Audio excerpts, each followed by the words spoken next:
ரஹ்மா அடிப்படை உதவி திட்டம் சாரா மூலம் மக்களின் தேவைகளை பூர்த்தி செய்ய அடிப்படை தேவைகள் குறிப்பாக அரிசி எப்போதும் போதுமானதாக இருப்பதை உறுதி செய்வதற்காக அரசாங்கம் கண்காணிப்பு வழிமுறைகளை மேம்படுத்தி வருவதாக தெரிவிக்கப்பட்டுள்ளது.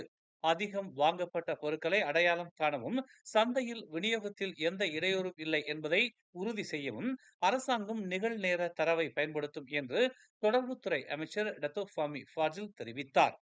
அந்த தரவை தாங்கள் நிகழ்நேரத்தில் பெறுகிறோம் என்றும், கொள்முதல்களின் எண்ணிக்கை ஒரு குறிப்பிட்ட வரம்பை தாண்டி இருந்தால் அதிகம் விற்பனையாகும் தயாரிப்பு வகைகளையும் விநியோகத்தையும் எவ்வாறு சமநிலைப்படுத்துவது என்பதையும் தாங்கள் அடையாளம் காணலாம் என்றும் அவர் கூறினார்.